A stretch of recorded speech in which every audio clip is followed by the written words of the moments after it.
Hey, ako si Sir John at ito ang Sinag Agham. Para sa unang lesson sa Grade 7 Science, pag-uusapan natin ang topic na use of models. Ang ating driving question is, how do scientists study things that they cannot see? This is driven by the learning competency mula sa ating budget of work from the Department of Education, saying that the learners recognize that scientists use models to explain phenomena that cannot be easily seen or detected.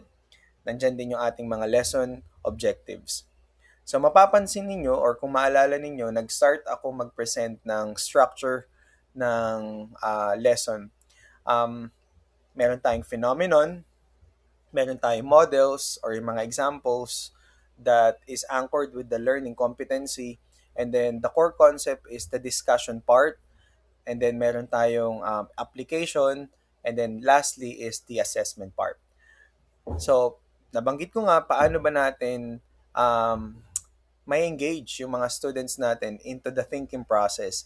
Sabi ko din dati sa nakaraang video, we do not want our students to be passive. We want them to be active learners in a way that they will share their ideas, they will ask questions, and they will be engaged in a manner na hindi lang sila tanggap ng tanggap. We want them to perform, we want them to be involved in the teaching and learning process.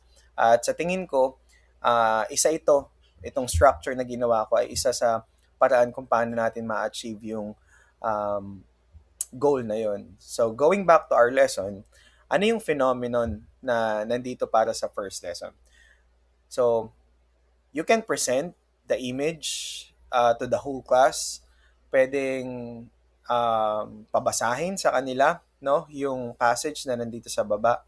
And hopefully, ma-engage sila or kumaga ma-hook sila at ma-activate yung kanilang prior knowledge into studying science as a whole.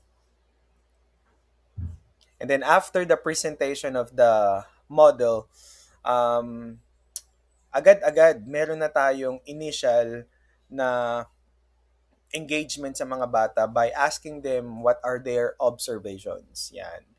Tapos, ano din yung mga questions nila about the situation, and then what are the things that they want to investigate. Ngayon, tong platform na ito, sa ngayon, this is static. Kung mapapansin nyo, website lang siya. But hopefully in the future, I will be able to make it like a learning, like an LMS, no? So, yan. Na continuing to the models.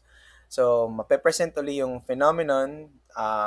I-remind uli natin sa mga bata ano yung nangyari, ano yung situation. And then, magpe-present na tayo ng other models.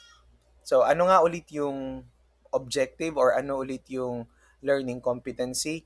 The learners recognize that scientists use models to explain phenomena that cannot be easily seen or detected. So, itong situation na to, isa lang siya sa mga nangyayari sa paligid natin kung saan ang science ay working. But we can also provide them with other examples. Now, yung makikita nyo example dito sa platform natin, this is not limited, no? Hindi lang ito yung pwede ninyong maisip na models sa um, exploration part ng lesson na ito. Pwede kayong magbigay ng other figures, ng images, graphs, no? Na sa tingin ninyo ay makatutulong para yung bata maintindihan niya na, oo nga no, gumagamit ng mga representation ang um, study of science for us to be able to understand kung ano talaga yung nangyayari sa paligid natin. So, ano yung Model A, meron tayong globe, Model B, model of the atom, and then Model C is a food web. So, ito lang ba yung model? Hindi, madami pa.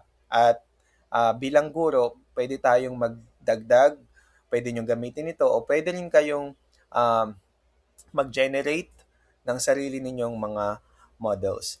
Now, ano itong CER or yung claim, evidence, and reasoning. Now, itong structure na ito will ask the students to be more scientific. Kung sa first phase natin, nung pinresent natin yung phenomenon, hiningi natin sa kanila yung observation nila, hiningi natin yung mga tanong nila at ano yung pa yung mga gusto nilang i-investigate.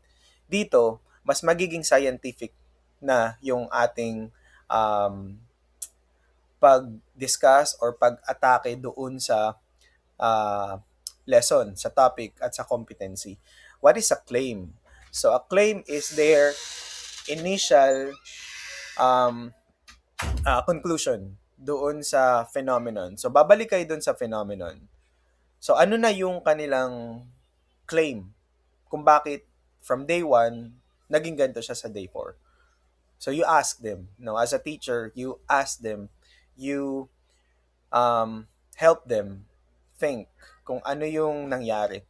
For sure, sabi ko nga, madami diyang mga students na alam kung ano talaga yung nangyari. May mga advanced learners tayo.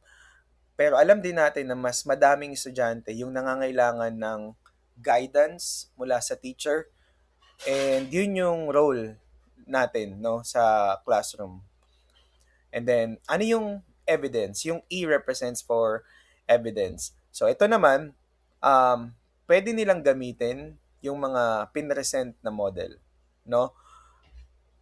Ano yung representation ng model at ano yung representation ng image na nakikita sa phenomenon para i-explain yung kanilang claim. Does that make sense?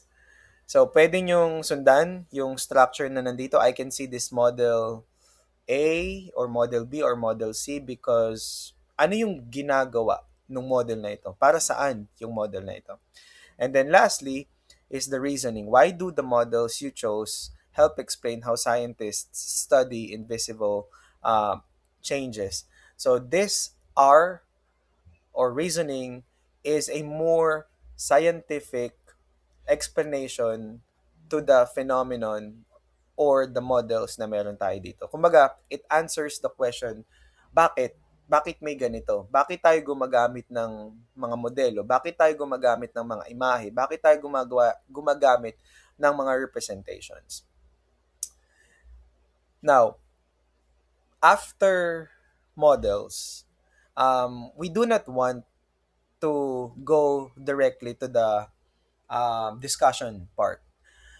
Ako, I suggest that we create an environment where the students are able to share their claim, their evidence, their reasoning, their observations, their queries, and kung ano pa yung gusto nilang investigate.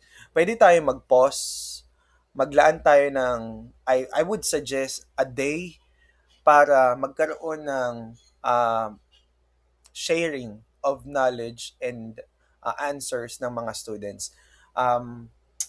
As a teacher, ito, hindi ko lang siya sinasuggest, pero I think it's imperative for us to develop a sense of an environment where the students are able to, navigate their thinking process and the knowledge that they have um, conceptualize. Maganda na bago tayo mag-discuss ng core concept, bigyan natin sila ng pagkakataon to discuss among themselves. So kung sa traditional or sa conventional na ginagamit natin, ito yung discussion part, reporting, after ng activity, gawin natin siya. Kasi dito na-generate at dito na-develop yung skills ng mga estudyante to become more confident, to be, socially active, na iniwasan natin na maging passive na lang sila because of all the technology that is present right now. So pag nagawa na natin yun sa teacher, then we can move forward dito sa pag-discuss ng core concept. Ano yung laman ng core concept? Well, of course, the definition. It basically is the um, summary ng mga diniscuss ng mga students when they are sharing. So meron tayong discussion part, meron din tayong key vocabulary. Um, sa akin, no, critical na ang mga students ay ma-expose din sa vocabs. Kailangan nilang malaman not only the definition but also the meaning kung bakit may ganun, para saan, ano yung nire-represent nila. Pero siguro ang gusto kong i-add ultimately is that we want our students to be uh, have the skill of literacy, reading literacy. Kasi aminin natin at hindi, madaming estudyante ngayon na tumutungtong ng high school na walang comprehension, walang reading comprehension. And itong mga nakikita ninyo on your screen na mga terms, passages, yan ay tulong at stimulus para sa mga students, para sila, alam niyo yun, maisip nila na, okay, I need to learn, I need to read, I need to understand what I'm reading. So, yeah. And then, quick reflection sa bandang dulo ng core concepts. And then, we can move forward to the application. Now, itong application, ang structure niya is